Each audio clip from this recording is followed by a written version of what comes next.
Hello everyone. आज हम structure of proteins देखेंगे। The amino acids in chemistry, the structure of a general 2 amino acid is written as RNH2CH means एक amino acid में एक amino group है और एक कार्बोक्सिलिक एसिड ग्रुप है। However, for drawing the structures of proteins, we usually twist it so that the R group sticks out of the side. It is much easier to see what is happening. Now, when we twist the molecule, तो हम इस तरह से लिख सकते हैं कि NH2 हमारे लेफ्ट हैंड पर आए और कार्बोक्सिलिक एसिड राइट हैंड पर आए, और इस कार्बन के साथ हम R ग्रुप को जोड़ देते हैं, तो हमारे पास एक N टर्मिनस हो जाता है और एक C टर्मिनस हो जाता है। That means that the 2 simplest amino acids glycine and alanine would be shown as, glycine का स्ट्रक्चर हम इस तरह से लिख सकते हैं NH2CH, R सब्स्टिट्यूट हो गया है बाय हाइड्रोजन एंड COH। तो ये सिंपलेस्ट हमारे पास अमीनो एसिड है, that is glycine. Next is alanine, जहाँ पर R ग्रुप है CH3, तो एलानिन का स्ट्रक्चर हो जाएगा NH2CH, CH3 and COH। Now peptides and polypeptides. Now glycine and alanine can combine together with the elimination of a molecule of water to produce a dipeptide. अब हमारे पास amino acids हैं, वो combine करेंगे इस तरह से कि उनके अंदर लिंकेज बन जाता है with the elimination of a water molecule, और जब इनके कॉम्बिनेशन से जो प्रोडक्ट बनेगा वो कहलाएगा एक पेप्टाइड। 2 अमीनो एसिड्स मस्ट है to form a dipeptide. It is possible for this to happen in one of 2 different ways. So you might get 2 different dipeptides. हमारे पास पॉसिबिलिटी है कि ये 2 अमीनो एसिड्स किस तरह से कंबाइन करते हैं। फर्स्ट केस, जब glycine is on the left hand side और हम उसको कंबाइन करते हैं विद एलानिन, तो means N terminus of glycine free रहेगा और C टर्मिनस कंबाइन करेगा विद N टर्मिनस या NH2 ग्रुप ऑफ एलानिन, तो वाटर मॉलिक्यूल का एलिमिनेशन होता है और एक डाइपेप्टाइड बनता है, जिसके अंदर हमें एक पेप्टाइड लिंकेज जो ब्लू कलर से हमने यहाँ पर रिप्रेजेंट किया है वो बनता है। दूसरी पॉसिबिलिटी है कि N टर्मिनस फ्री जो रहेगा वो एलानिन का रहेगा और carboxylic group of alanine will combine with amino group of glycine, और यहाँ पर carboxylic group of glycine is free. With the elimination of water molecule एक डाइपेप्टाइड बन रहा है, उसको हमने ब्लू कलर में शो किया हुआ है। So in each case the linkage shown in blue in the structure of a dipeptide is known as a peptide link. In chemistry, this would also be known as an amide link or amide bond. If we joined 3 amino acids together, we would get a tripeptide. जितने amino acids combine करेंगे वो नाम दिया जाएगा peptide को। अगर हमने 2 amino acid लिए, मीन्स 2 अमीनो एसिड्स तो चाहिए ही चाहिए for an amide bond to be formed. उसके आगे हम कंटिन्यू करते हैं हायर पॉलीपेप्टाइड्स बनाने के लिए, तो हमारे पास tripeptide, tetrapeptide and so on. So if we join lots and lots together as in a protein chain, we get a polypeptide. A protein chain will have somewhere in the range of 50 to 2000 amino acid residues.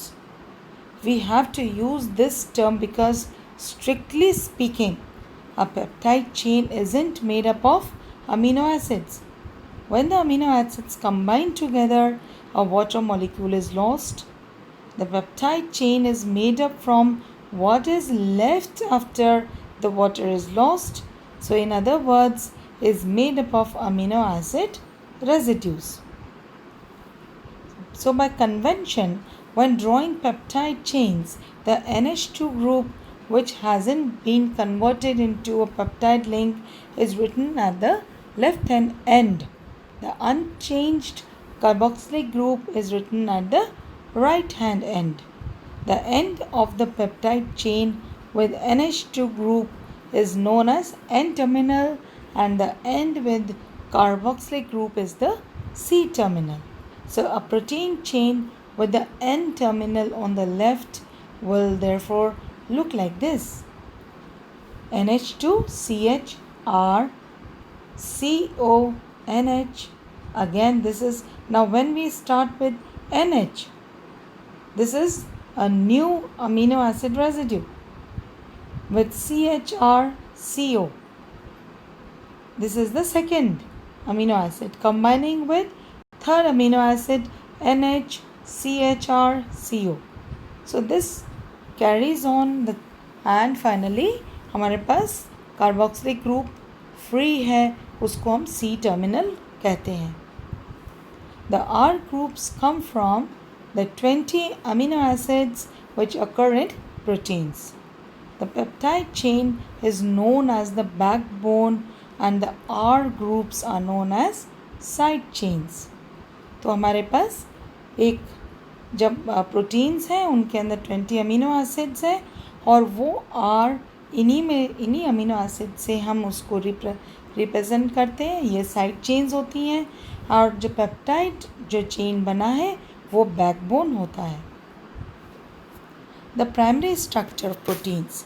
तो proteins के structures की जब हम बात करते हैं तो ये प्राइमरी होता है, सेकेंडरी है, टर्शरी है और डिफरेंट पैटर्न में प्रोटीन का स्ट्रक्चर देखा गया है.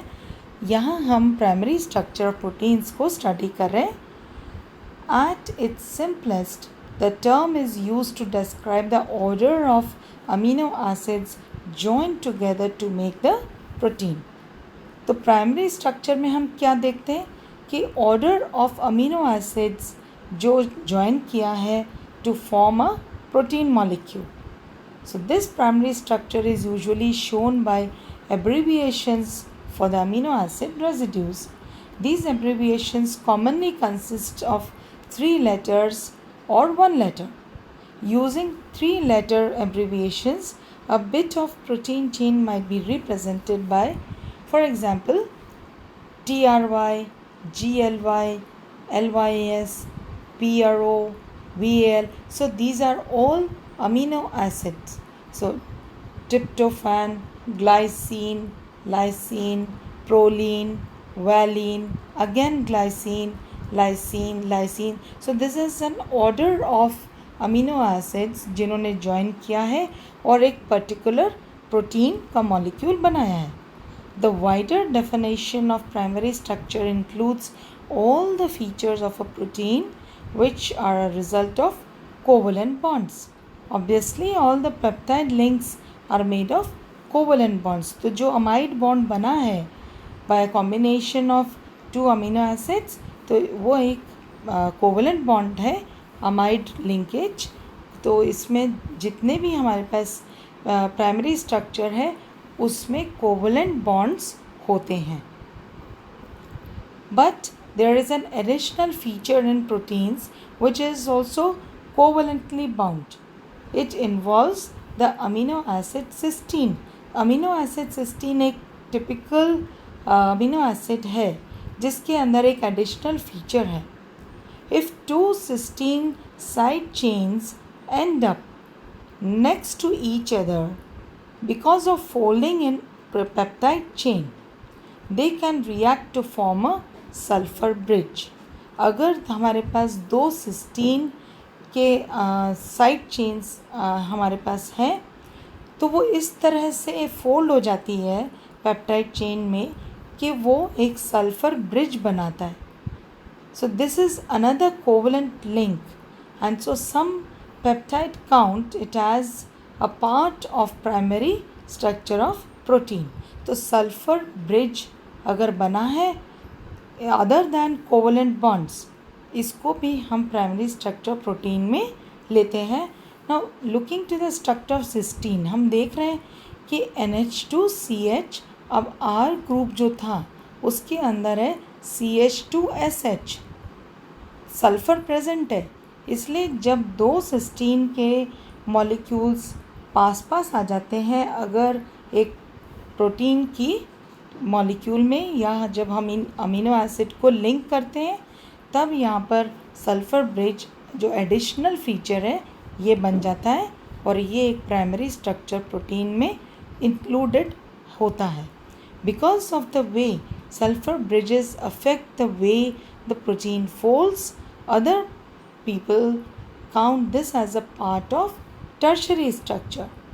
तो कुछ इसको tertiary structure के लिए मानते हैं, लेकिन फोल्डिंग जहाँ भी आएगी वो एक tertiary structure ही माना जाता है. लेकिन क्योंकि कोवलेंट बॉन्ड्स हैं तो इसको प्राइमरी स्ट्रक्चर में ही लिया गया है. Thank you.